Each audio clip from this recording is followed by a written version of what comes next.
Welcome to Spoiler Kings. My name is St. Kramer with Brian the Grizzly and Brandman Brandon over here. What's up? Oh man, same old, same old. Living the Yeah. dream. hmm No sleep. Yeah, no sleep, exactly. So we are at the end of 2022. Pretty busy year for movies. So we decided we're going to do our top five.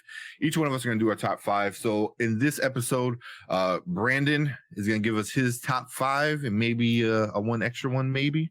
We'll see. But I'll let Brandon go ahead with your top five movies of 2022. All right, this has been quite a year for movies, huh? A lot of kind of big budget blockbusters this year. Some of them have been hits, some of them have been miss. Even a lot of stuff that kind of flew in under my radar. I was kind of surprised. And surprisingly enough, a lot of some of the more under the radar stuff really kind of caught my attention more than the bigger stuff. But let me jump right into my list. I'm going to start at five, and then I will work my way up to number one. May or may not have an honorable mention in there, but yeah, let's go. So my number five, fellas, is the Batman. Okay. Um,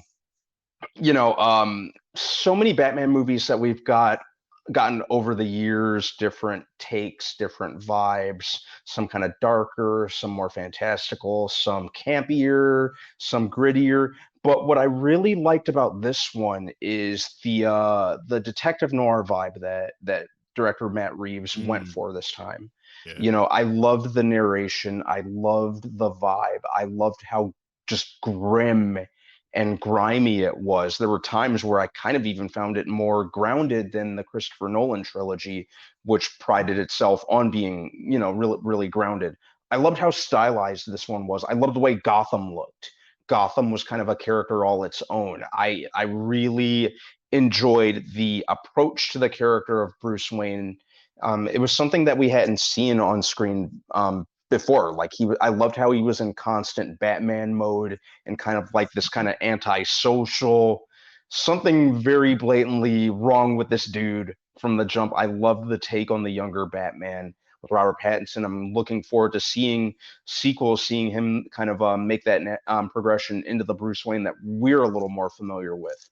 I loved Colin Farrell, even though despite him probably having not even 10 minutes of screen time, he made every second of it count.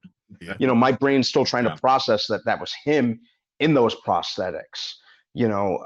Completely immerse himself into the character of well, it's Oz in this version, which I thought was cool. I love the kind of gangster, kind of De Niro-esque vibe that they went for. I really like it. Just to reiterate, I love the Detective Noir vibe with that. That's my number five. The Batman. Looking forward to seeing more. Absolutely loved it. Probably the as a comic and Batman fan, it was more along the lines of the Batman movie that I've always waited for. Let's get into number four. Number four is X. I love I've gotten more of an appreciation for horror films over the years. But I really liked this kind of more subtly executed horror. It's kind of a more kind of it's not a supernatural threat, this one. It's more of a realistic, albeit very warped kind of threat. I loved the kind of 70s-esque kind of retro style vibe that the movie had. Loved the actors. I loved Mia Goth playing dual roles in this as Maxine and Pearl, who they also made a prequel for, which was great. I kind of consider these movies kind of companion pieces, so I kind of lump them as one and the same. They're also making a third one, Maxine, that comes out, I believe, sometime next year. Yeah. Waiting hand and foot on that. Easily my favorite horror movie of the year. Absolutely loved it. And it flew in under my radar. All right, I don't think I knew anything about X until probably like a month before it came out, and I ended up absolutely loving it.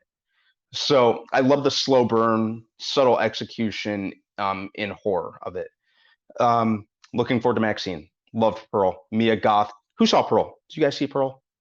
Unfortunately, I didn't like it. Mia Goth deserves an Oscar, by the way, just for holding that smile during the end credits as long as she managed to.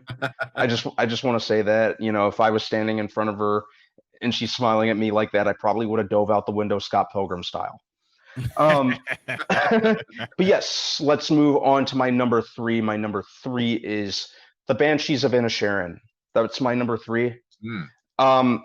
Very grim and unpredictable kind of character study, I'd say. Martin McDonagh, who did the great In Bruges, 3 Billboards Outside Ebbing, Missouri. He also did 7 Psychopaths, which I thought was kind of so-so. But I love the former 2 that I mentioned.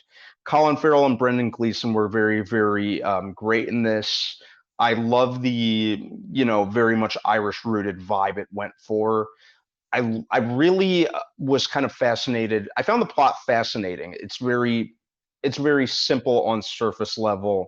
A guy decides he doesn't want to be friend with his former bestie, and it leads to a chain of, unfortunate kind of dark events. Mm-hmm. Really liked that one. It's not for everybody. I was like, okay. It's definitely not for everybody, but I definitely love the performances. It's very, very driven by its performances. Colin Farrell, Brendan Gleeson, Kerry Condon, and Barry Keoghan. I think they really, really drive the movie and give this all of its power. So I really like that one. Number 2, Top Gun Maverick. Oh, wow. Yeah, definitely my number 2. Upset. All right. Summer blockbusters, they're so run of the mill, and obviously during those 3 months, it's something that we, expect. But I think this is probably the perfect and definitive summer blockbuster. It's so kind of easy and cliche to say, but a lot of the jet dogfighting scenes, I felt like I was there. Yeah. Mm-hmm.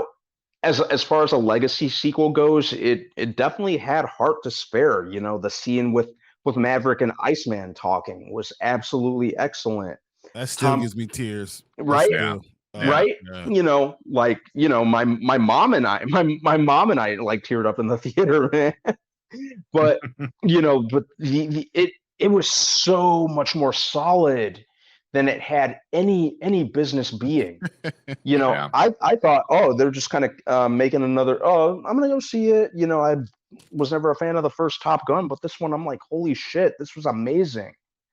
I kind of hope they leave it at this, though. It doesn't need a sequel. This stands totally fine on its own. I think a sequel would just be a result of Paramount getting greedy. They told all they needed to tell with this one. Thought it was great. Love the energy, love the vibe of the movie. I love the pacing. The dogfight scenes were incredible. Tom Cruise, say what you will about the man, he always brings his A game when it comes to entertainment. So yeah, that's my number 2. My number 1 is Everything Everywhere All at Once. That's my number 1. That's a good one. Yeah.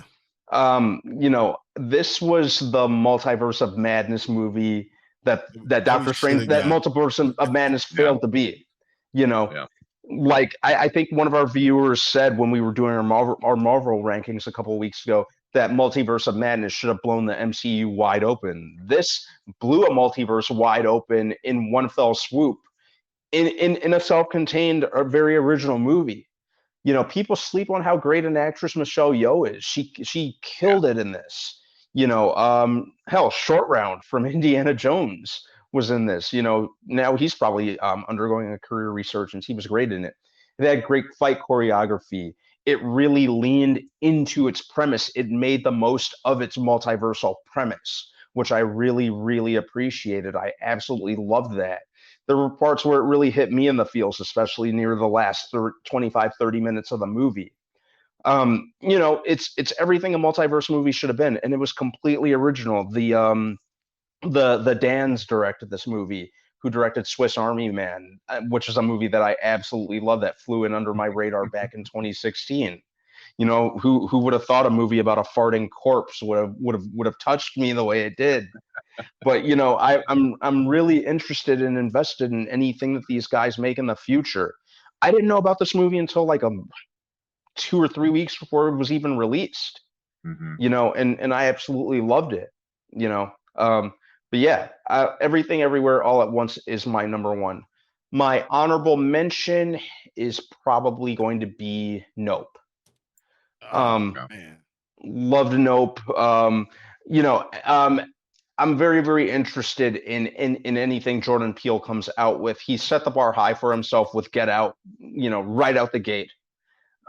People praising him as like a modern day Hitchcock now. Mm-hmm. Us, I thought was just kind of so, wasn't really my cup of tea, but I really liked this. And I liked the grounded horror that they went with the subplot with Gordy the Chimp and kind of how it tied into the main plot with, spectacle. I love the theme of spectacle that it went for. Really, really enjoyed it. I know that the reception on Nope was kind of mixed, but I absolutely loved it. I loved it. I absolutely loved Nope. Keke Palmer absolutely stole the show. Daniel Kaluuya is quickly becoming like Peele's go-to man. He's basically the Johnny Depp to Peele's Tim Burton, if we're being but yeah, absolutely loved Nope. And it had some great dark humor in there. He makes a good balance in that regard as well. So yeah, Nope is my honorable mention, but that I've probably gone way longer than I should have, but that's my top 5 and my honorable mention, fellas. All right. Cool. Bring that back. So yeah, man. So that's Brandon's top 5. We're gonna leave that there. If you want to check out myself or Brian's top 5, make sure you click the link. I'll put the link up here, stuff like that. If you're watching live, stick around.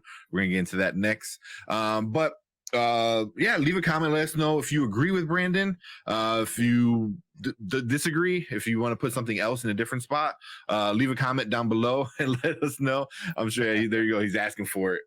So that is Brandon's top 5 movies of 2022. So like I said, if you're watching live, stick around. We're gonna get into some other top 5s as well. But cool. Thank you guys for watching this video. Check you guys in the next one. See you guys.